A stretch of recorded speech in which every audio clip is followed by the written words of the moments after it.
Hey everybody, what's up? Brian here with entry number 8 of the new entry series. Excuse me, I have a little bit of the sniffles, I don't know why.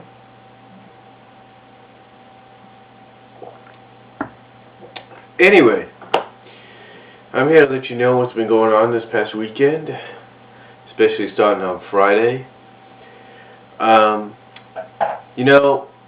I kind of know that it's commonplace for guys, for men, when they get older, especially when they're in the late 20s, early 30s and all that too, that when they grow a beard, sometimes a gray hair or something, a gray stubble of hair will show up, right?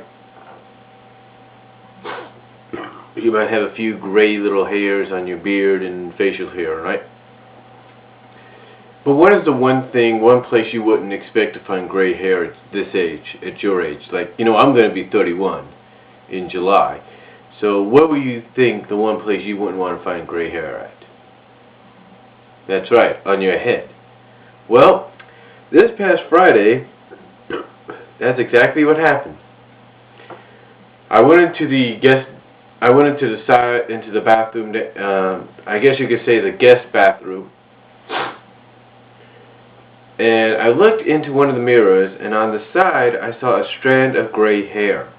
Now, it's not the kind of gray hair that I, would, just in my hair by accident, just pull it, pluck it off, or just wave it off, It was the actual strand of my own hair that was gray. And it surprised me, because I'm thinking, well, wait a minute. I'm not even 31 yet, and yet I got gray hair. But then again, when you look at guys that are bald and have no hair at my age, and really you don't feel out of place. I'm not trying to be offensive or mean there, but I'm just saying.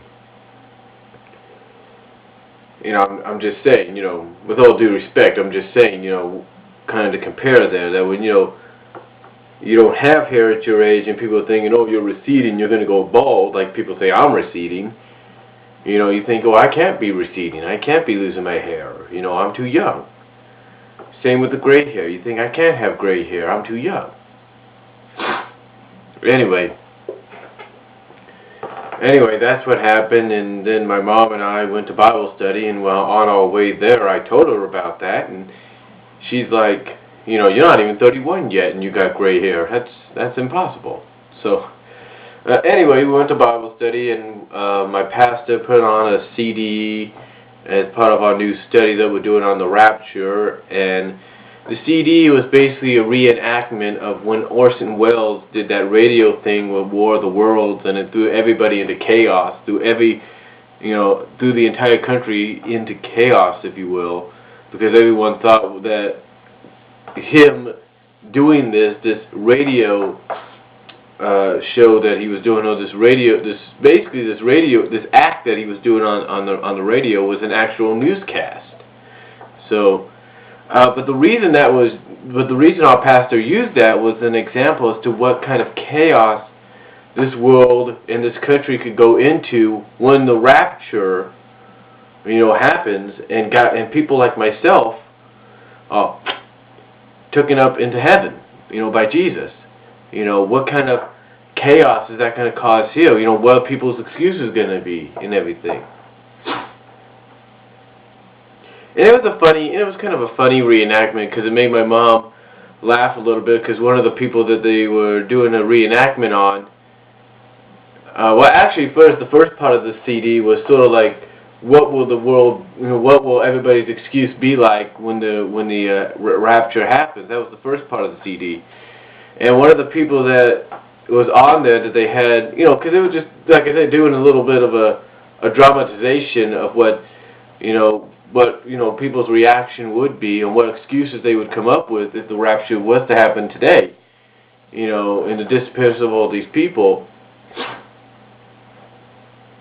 And one of the people they had on there really made my mom crack up, because she said it sounded just like my dad, because of the way he was like, well, I guess the chickens out of the hen house. I guess it's like, I guess the chickens out of the hen house, or something like that. It's those dang aliens and all that. So, well, you get the idea. But it's all part of the whole rapture study that we're doing. And I know it sounds weird, I know it sounds out of the ordinary, but that's exactly where the War of the Worlds thing comes into as well, because, you know, everybody was going into chaos when that happened back in the late 30s, early 40s. You know, so it just gives you an example. What kind of reaction will everybody have? What kind of chaos will be thrown into this world once that happens? Because, you know, and what exactly is going to happen to this country when it happens? You know, I mean, my pastor has even said that, you know, we're the number one powered country, if you will. We are the number one world power in the world, this country, the United States. But what happens when most of the United States citizens are raptured up?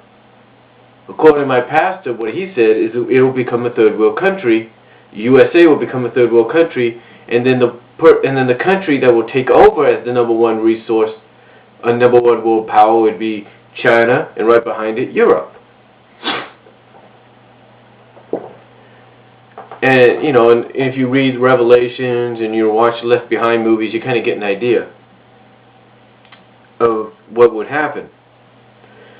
And then after that, we went into our study and all that. And then on Saturday, we relaxed a little bit. My mom went and got her hair cut. And then after that, we went out and got some printing. Got some ink for my printer, which ironically is not working right now. I don't know why. I mean, I have the new black ink cartridge in there, and I even took out the old ones, both of them, the color and the black. So I don't know why it's not working correctly. Hopefully it will later on. Got some paper right here. What else? We got a few other items. Went out, rented a few movies, found out that Blockbuster is celebrating its 25th anniversary. Can you believe that? And I thought Blockbuster started around the mid to late 80s, not the exact mid 80s, 85. But yeah, 25 years for Blockbuster. And what's funny about this is they got this promotion going on in our region right now, and I think our state, that they said if it's successful, it's going to expand all over the country and become permanent. And basically the promotion is they're going back to when they first started as a company. And that's the 3 movies for 3 nights deal for $3. So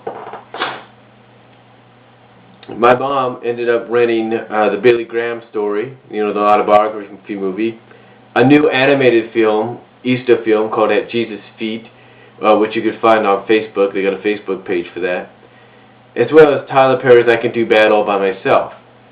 And I rented Tekken 6, you know, because my nephew has told me if I ever rented the game or even bought it, to invite him and play him online.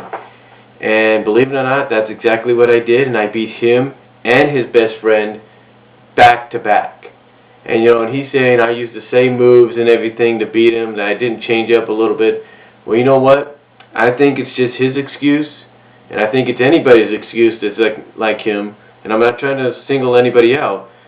Oh, but I'm pretty sure it's anybody's excuse that is good enough, that's, you know, really good at these fighting games like Tekken and Street Fighter, that when someone like me comes around and beats them and then their best friend back to back, they don't want to hear about it. They don't want they don't want us gloating about it. Anyway, but that's what happened. And we also ordered some pizza. Had to wait a little longer than 40-45 minutes, and you know, because you know that's what the lady told me on the phone. But then we find out because it was Saturday night, we had to came a little about 5 minutes later, but that was okay.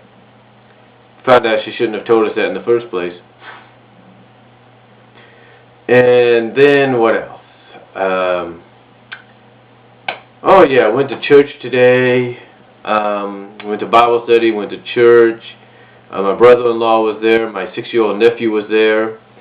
Then we went out together to eat at a new Mexican restaurant that makes good homemade Mexican food. Came back home, relaxed a little bit. My niece came over with my great nephew. They spent time a little bit with us. And then my sister, her mother came by to get them. And, really that's about it. And, and I ranked finally, and I'm ranked number 1 on the KYU of the Tekken 6. And really that's all I have to say. Overall it was a good weekend. And that will do it for entry 8. I know I'm hurrying up here because I got that time limit, 10 minutes if you will, 10 to 11. And that's all I have to say, and I'll talk to you all next time. And that's it for entry 8 of the new entry series, and I am out. Good night.